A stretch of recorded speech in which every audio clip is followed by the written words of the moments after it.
নমস্কার বন্ধুরা, আমি আবার এসে গেছি আমার গল্পের ঝুলি নিয়ে। আমার আজকের গল্প পার্থপ্রতিম গুহনিয়োগীর লেখা অবক্ষয়ের সভ্যতা। মাথা নিচু করে থানায় বসেছিলেন বুড়ো মানুষটা। মানুষটির বসে থাকার ভঙ্গি খুব চেনা লাগছে। মনে পড়তে চমকে উঠল, এ কি মাস্টারমশাই, এখানে কি করছেন? পায়ে হাত দিয়ে প্রণাম করে এফআইআরটাতে আর চোখে চোখ বুলিয়ে নিলেন। ছাত্রীকে বলৎকারের অপরাধে ধৃত মজুমদার স্যার, পক্সো অ্যাক্টে। কনস্টেবল হাজতে ঢোকাবার জন্য হাত করা ধরে টানতে, খবরদার, কেউ ছোবে না ওকে। ওনাকে কে হাত করা পড়িয়েছে? খোলো, এক্ষুনি খোলো হাত করা। চমকে কনস্টেবল একটা সেলাম ঠুকে হাত করাটা খুলে দেয়।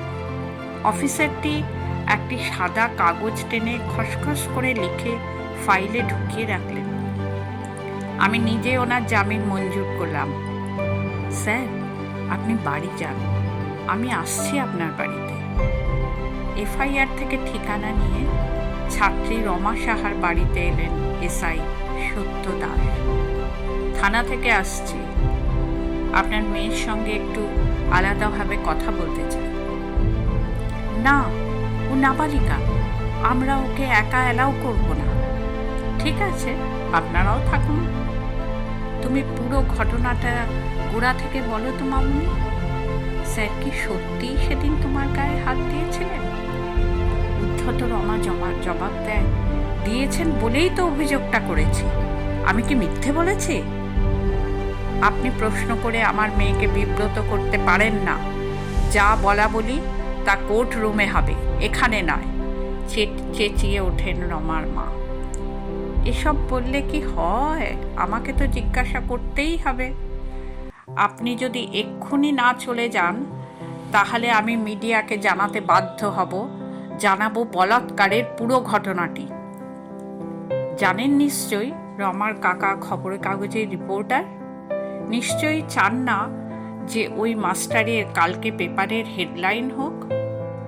টুম করে মেসেজ দুজনের ফোনেই ঢুকলো।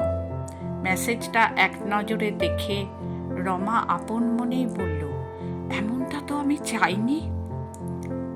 আগের দেখা মেয়েটা হঠাৎ বদলে গিয়ে মাথা নিচু করে বিড়বিড় করতেই, 1 মিনিট দাঁড়াও, রেকর্ড করে নি। এবার বলো। আমি স্যারের ক্লাস পালিয়ে ঘুরছিলাম বলে স্যার আমাকে সবার সামনে বকাবকি করেছিলেন। আমিও স্যারকে টাইট দিতে চেয়েছিলাম বলে ওভাবে ছকটা বানিয়েছিলাম বন্ধুদের সাথে। যা বলেছি মা বাবা বিশ্বাস করেছে। রিপোর্টার কাকা খবরটা আগুনের মতো ছড়িয়ে দেয়।